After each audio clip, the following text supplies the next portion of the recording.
Hi everyone.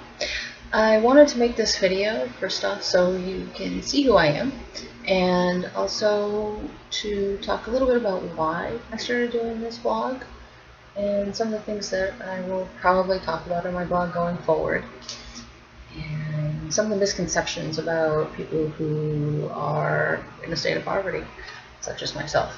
So the first thing is, why did I start this blog? Well, one, for me personally, it's a way to release some of what's going on in my life, and be able to write it out, talk it out, and just be able to share the experience that I'm going through.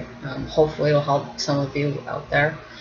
Some of the things that I've been through, maybe you haven't been through yet, and maybe you can get some tips that way, or vice versa. Maybe some of you have been through something that you'll be able to help me with. That would be fantastic. Some of the misconceptions about people who are in a state of poverty are, okay, first off, I'm on the computer. Well, why don't you just sell your computer? If you need food so bad, why don't you just sell your computer? Why don't you get rid of your internet? I've heard those things all across the internet, no matter who they're talking about. And I'll tell you why. I go to school online, so I need my computer. It's part of the way that I am going to drag myself up out of this situation. And, I need to have a computer in the house. I have a child in school who needs to use the computer. And everything these days is online. If you need to apply for any kind of service, it's online.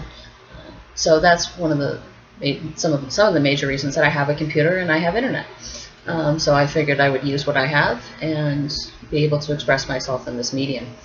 The other thing is, if you look around me here, I'm not in a shack. I do live in an apartment, but it's difficult to afford. It's very difficult to afford. I recently just found myself, I switched from one job to another job, and if you're already just making the bills, making that job switch can be really perilous. And that's kind of what it's become for me again recently. I have had periods where I've done a lot better, and that's great, and I try to hold on to them for as long as I can. And I'm sure many of you out there have had the exact same experience. You've held a job for a long while. Many of you probably even went to college, had a good job, and then all of a sudden the market fell, and now you're finding yourself in this predicament. And I'm terribly sorry about that, because you went through a lot of work to get there. But again, we find ourselves where we are, and we have to make the best with what we have. And that's what I try to do every single day that I get up. I try to make the best of what I have. How am I going to make this money stretch? How am I going to get to work? How am I going to make sure that my family's fed? Everything, down to the last dime. So, and another thing that leads many women into poverty is domestic violence. And that is something that has been a theme throughout my life. Thankfully, it's not any longer, and it will never be again. But unfortunately, those circumstances that I placed myself into have brought me where I am today. I lost a lot of furniture, I lost a lot of money, a lot of time, a lot of my youth that way, and I will never go backwards. Ladies, if you're in a situation like that, get out. It does not get any better. And you're losing. Not only are you losing yourself, you could lose your life, but you're also losing all of your money. You're losing all of the ability to do the things that you want to do in life. So please, get out, get help. You can call the National Domestic Violence Hotline number, and they will certainly help you. Unfortunately, I don't have that handy right now. I can post it up in my blog, though, too.